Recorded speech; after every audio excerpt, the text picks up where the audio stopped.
আলহামদুলিল্লাহ রাব্বিল আলামিন ওয়াসসালাতু ওয়াসসালামু আলা নবিয়িনা মুহাম্মদ ওয়া আলিহি ওয়া আসহাবিহি আজমাইন, আম্মা বাদ। প্রিয় দিনী ভাইয়েরা, আজ আমরা নবী আলাইহিস সালাতু ওয়াসসালামের একটি হাদিসকে সামনে রেখে কথা বলতে চাই, যে হাদিসটি সহিহ মুসলিমে বর্ণিত হয়েছে এবং একই ধরনের হাদিস সহিহ বুখারী সহ অন্যান্য হাদিসের কিতাবেও বর্ণিত হয়েছে। যে হাদিসে আমাদেরকে কবিরা গুনার ভিতরে সবচেয়ে বড় কবিরা গুনাহ, মহাপাপের ভিতরে সবচেয়ে বড় মহাপাপ যেগুলো, সেগুলোকে চিহ্নিত করে আমাদেরকে নবী আলাইহিস সালাতু ওয়াসসালাম সতর্ক করেছেন, আমরা যেন কবিরা গুনার ভিতরে, মহাপাপের ভিতরে আবার সবচেয়ে বড় মহাপাপ, সবচেয়ে বড় অপরাধ যেগুলো, সেগুলো থেকে বেঁচে থাকতে পারি।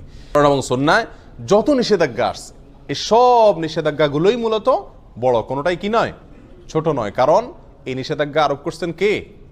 আল্লাহ এবং তার রাসূল সাল্লাল্লাহু আলাইহি ওয়াসাল্লাম। আর আল্লাহ এবং তার রাসূল সাল্লাল্লাহু আলাইহি ওয়াসাল্লামের পক্ষ থেকে যখন কোনো নিষেধাজ্ঞা আসে, সেই নিষেধাজ্ঞা আর কি থাকে না, ছোট থাকে না, তুচ্ছ থাকে না। কিন্তু এরপরেও ইসলামী শরীয়তে আল্লাহ এবং তার রাসূল সাল্লাল্লাহু আলাইহি ওয়াসাল্লাম যত কাজ করতে আমাদেরকে নিষেধ করেছেন, সেগুলোকে দুই ভাগে ভাগ করা হয়েছে।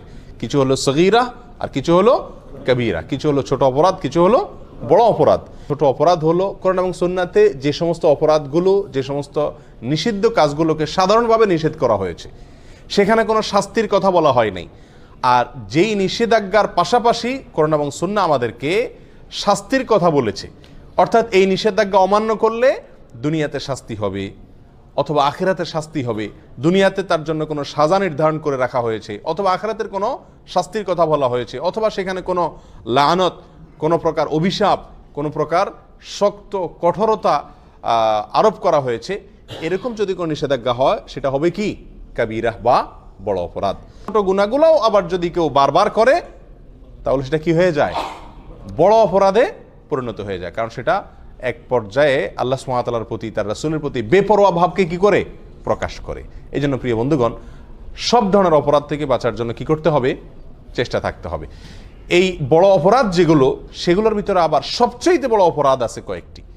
আব্দুর রহমান ইবনে আবি বকরাতা রাদিয়াল্লাহু তাআলা আনহু তার বাবা থেকে বর্ণনা করেছেন, তিনি রাসূল আকরাম সাল্লাল্লাহু আলাইহি সাল্লাম থেকে হাদিস বর্ণনা করেছেন যে তিনি বলেছেন, আলা উনাব্বিউকুম বিআকবারিল কাবাইরি, তোমাদেরকে আমি সবচেয়ে বড় অপরাধ যেগুলো, মহাপাপ, কবিরা গুনার ভেতরে আবার সবচেয়ে বড় কবিরা গুনাহ যেগুলো, সবচেয়ে বড় অপরাধ, সবচেয়ে জঘন্য অপরাধগুলো যেগুলো, সেগুলোর উপরে কি আমি তোমাদেরকে বলে দিব না?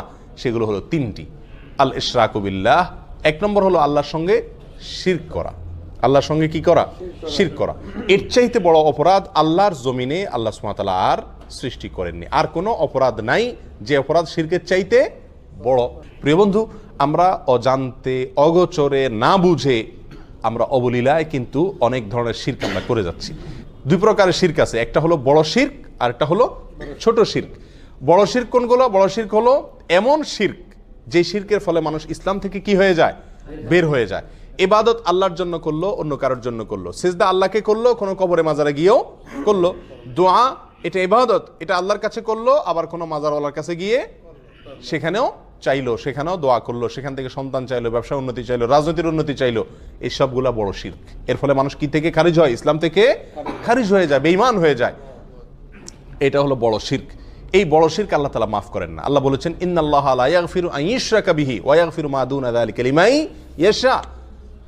আল্লাহ সুবহানাহু ওয়া তাআলা তওবা ছাড়া যে কোনো গুনাহ মাফ করে দিতে পারেন। বান্দা তওবা না করলেও আল্লাহ তাআলা চাইলে মাফ করে দিতে পারেন। সাধারণত মাফ করেন না, চাইলে মাফ করতে পারেন, সেটা আল্লাহ তাআলার ব্যাপার। কিন্তু আল্লাহ তাআলা নিজের জন্য নিজে এটা অবধারিত করে রেখেছেন যে তিনি তার সঙ্গে শিরক করলে, আল্লাহর সঙ্গে কেউ পার্টনার সাব্যস্ত করলে, সেটাকে আল্লাহ তাআলা কি করবেন না? ক্ষমা করবেন। এটা ক্ষমার অযোগ্য অপরাধ। হ্যাঁ, যদি কেউ তওবা করে দুনিয়া থেকে মারা যায়, কোনো মাজারে, কোনো কবরে সিজদা করেছে, সেখানে গিয়ে সন্তান চাইছে, কোনো বড় ধরনের শিরক করেছে, অথবা অন্য যতভাবে বড় শিরক হতে পারে সেগুলো করেছে, পরে আল্লাহর কাছে আবার ক্ষমা চাইছে, সেটা ভিন্ন কথা। তওবা করে যদি ফিরে আসে, সেটা আল্লাহ তাআলা অবশ্যই কি করবেন? মাফ করবেন। তাহলে শিরকের ভিতরে বড় শিরক যেটা, সেটা সবচেয়ে জঘন্য, আর ছোট শিরক যেটা, সেটাও কম জঘন্য নয়। ছোট শিরক হলো কথাবার্তার ভিতরে বলার ভুল। আমরা আল্লাহর সঙ্গে, আল্লাহর শক্তিমত্তার সঙ্গে, আল্লাহর যে সমস্ত গুণাবলী আছে সেগুলোর সঙ্গে অন্য কাউকে কি করলাম? পরোক্ষভাবে শরীক করে ফেললাম। উপরে আল্লাহ, নিচে তুমি, আগে আল্লাহ, পাশে তুমি, এই জাতীয় অনেক উল্টাপাল্টা কথা আমরা বলি, অনেক সময় কোনো আমল করি, দিনই কোনো কাজ করি, কিন্তু সেখানে দুনিয়ার কোনো ধান্দাও থাকে আল্লাহকে খুশি করার পাশাপাশি। এই সবগুলোই ছোট শিরকের অন্তর্ভুক্ত। আল্লাহ তাআলা আমাদেরকে বড় শিরক, ছোট শিরক সবগুলা থেকে বেঁচে থাকার তৌফিক দান করুন। শিরক থেকে বেঁচে থাকার জন্য সবচেয়ে বড় এবং প্রধান উপায় হলো শিরক সম্পর্কে জ্ঞান অর্জন করা। তাওহীদ এবং শিরকের জ্ঞান যদি আমার মধ্যে থাকে, তাহলে ইনশাআল্লাহ আমি শিরক থেকে কি করতে পারবো? বেঁচে থাকতে পারবো। আমরা অজান্তে না জেনে শিরক করে ফেলছি, যার কারণে আমার ঈমান থেকে আমি কি হয়ে যাচ্ছি? খারজ হয়ে যাচ্ছি। তাহলে সবচেয়ে বড় অপরাধের ভিতরে 1 নম্বরের অপরাধ হলো আল-ইশরাকু বিল্লাহ, আল্লাহর সঙ্গে কি করা?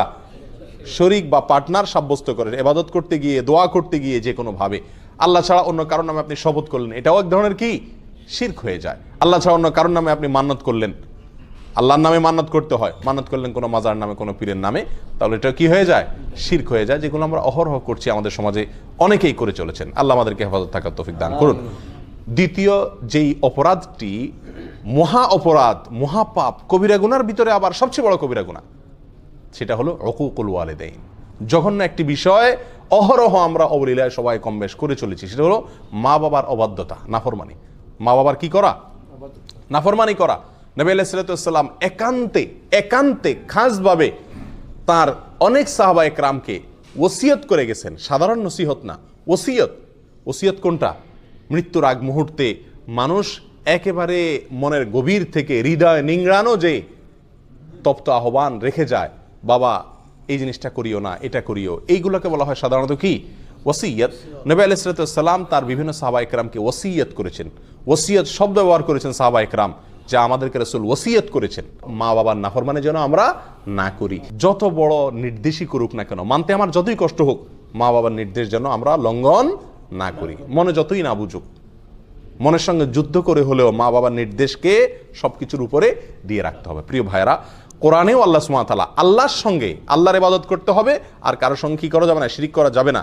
এই নির্দেশের পরেই আল্লাহ বলেছেন ওয়াবিল ওয়ালিদাইনি ইহসানা, মা বাবার প্রতি সদাচরণ করতে হবে। মা বাবা যদি কোনো অন্যায় কাজ করতে বলে, আপনার স্ত্রীর প্রতি জুলুম করতে বলে, অবিচার করতে বলে, অত্যাচার করতে বলে, সেটা করার দরকার নেই, সেটা মানা যাবে না।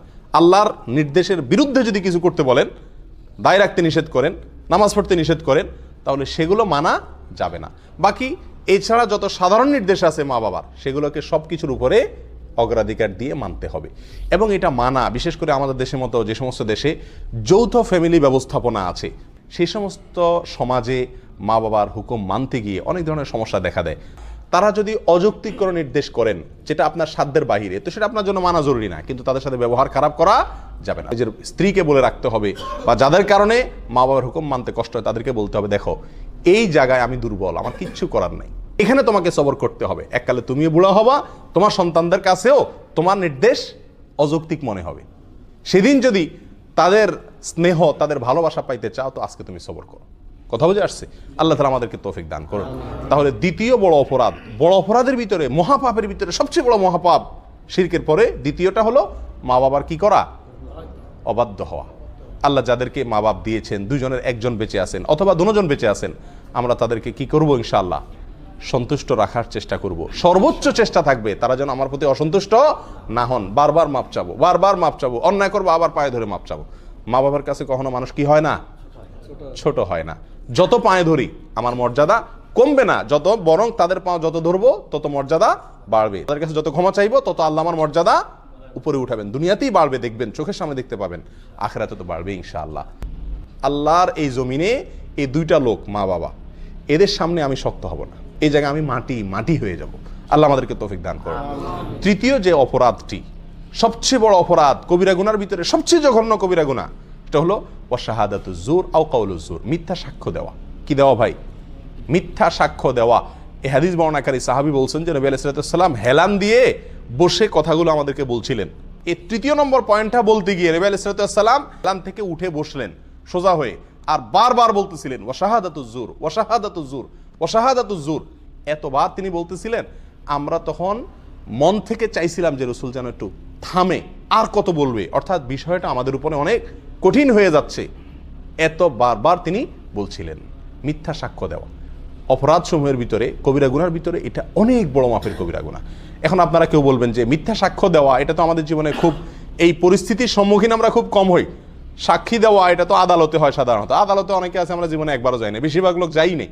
তাহলে মিথ্যা সাক্ষ্য দেওয়ার এই বিষয়টা থেকে তো আলহামদুলিল্লাহ আমরা মুক্ত না ভাই। বহু ক্ষেত্রে আমরা মিথ্যা সাক্ষ্য দিয়ে থাকি নিজের অজান্তে, আমরা জানি না যে এটা মিথ্যা সাক্ষ্য হয়ে যায়। যেমন আপনাকে কেউ জিজ্ঞাসা করলো ভাই লোকটা কেমন, হয়তো সে তাকে চাকরিতে নিবে বা তার সাথে কোনো লেনদেন করবে, আপনার সঙ্গে হয়তো তার দোস্তি আছে, আপনি বলে দিলেন না তার মতো মানুষ হয় না, অথচ লোকটা সুবিধার না। অথবা আপনার সঙ্গে তার শত্রুতা আছে, লোকটা কিন্তু ভালো, আপনি বলে দিলেন না সে কি মানুষ নাকি, মানুষের জাতও না। এটা কি দিলেন আপনি? মিথ্যা সাক্ষী দিলেন। কথা বোঝাতে পারছি? আমাদের দেশে, গ্রাম দেশে জিনিসগুলো বেশি হয়, শহরেও কম বেশ হয়। বিয়ে শাদী উপলক্ষে হয়তো কেউ মেয়ে দেখতে আসছে দূর থেকে কোনো গ্রামে, অথবা ছেলে দেখতে আসছে, তো জিজ্ঞাসা করলো আপনাকে যে মেয়েটা কেমন ভাই, ছেলেটা কেমন ভাই। তো আপনার সাথে সম্পর্ক যদি ভালো থাকে, তত ব্যাড রেকর্ডই থাকুক তাদের, আপনি বলে দেন কি আরে ভাই এ তো হাজারে একটা, মাশাআল্লাহ। আর যদি আপনার সাথে সম্পর্ক খারাপ থাকে তখন বলে দেন কি, যত ভালোই হোক বলে দি ভাই আপনি যেমনি আসছেন তাড়াতাড়ি সরেন ভাই, আল্লাহ বাঁচাইছে, আমার জিজ্ঞেস করছেন আপনারা, একবারে দরা তো খাইছিলেন, এখন সর্বনাশ, হাই হাই আর জায়গা পান নাই আপনারা। এই সমস্ত কথা আমরা বলি কি বলি না? এগুলো সব কি মিথ্যা সাক্ষী দেওয়া। লোকটা ভালো বা মন্দ, যেমন আমি যতটুকু জানি ততটুকু বলতে হবে, তার সাথে আমার সম্পর্ক যাই থাকুক না কেন, না হলে সব কি হয়ে যাবে, মিথ্যা সাক্ষ্য হয়ে যাবে। মিথ্যা সাক্ষ্যের আরো বহু চিত্র আমাদের সমাজে কম বেশ আছে। ছোটখাটো বেজালে, গন্ডগোলে, ফাসাদে, মারামারিতে, ঝগড়াঝাটিতে, বিচার অথবা মানে বিচারের মতো কোনো সালিশি যদি হয় বা এই জাতীয় কোনো মিউচুয়াল হয়, তো সেখানেও দেখা যায় আমি প্রত্যক্ষদর্শী, অনেক সময় আমি সাক্ষী দিতে চাই না, সাক্ষ্য দিতে চাই না। সাক্ষ্য দিতে না চাওয়া এটা একটা অপরাধ, আর মিথ্যা সাক্ষ্য দেওয়া, সাক্ষী দেওয়া এটা কি অপরাধের ভিতরে, বড় অপরাধের ভিতরে মহা বড় অপরাধ। আল্লাহ তাআলা আমাদেরকে এই তিনও মহা বড় অপরাধ থেকে বেঁচে থাকার তৌফিক দান করুন। এরকম আরো বেশ কয়েকটা অপরাধকেও মহা বড় অপরাধ হিসাবে অন্যান্য হাদিসে সাব্যস্ত করা হয়েছে, শামিল করা হয়েছে। তার ভিতরে একটা হলো জেনা করা, মানুষ হত্যা করা। আজকাল যে আমরা ভ্রূণ হত্যা করি, এটাকেও কোনো কোনো জায়গায় এরকম মস্ত বড় অপরাধ বা মহা বড় অপরাধ হিসাবে সাব্যস্ত করা হয়েছে। ভ্রূণ হত্যা অর্থাৎ সন্তান গর্ভে আসছে, আপনি সেখান থেকে কী করলেন, হত্যা করে দিলেন ওষুধ দিয়া অথবা বিভিন্ন প্রসেসের মাধ্যমে। এগুলো সবগুলো বড় অপরাধ। আল্লাহ তাআলা আমাদের সকলকে এই বড় অপরাধগুলো থেকে বেঁচে থাকার তৌফিক দান করুন। বিশেষ করে এই হাদিস থেকে আমরা যে তিনটি অপরাধের কথা জানলাম, শিরক করা, মা বাবার অবাধ্যতা এবং মিথ্যা সাক্ষ্য দেওয়া, এগুলো থেকে হাজার হাজার মাইল দূরে থাকার তৌফিক দান করুন। জাযাকুমুল্লাহ ওয়া আখিরু দাওয়ানা আলহামদুলিল্লাহি রাব্বিল আলামিন।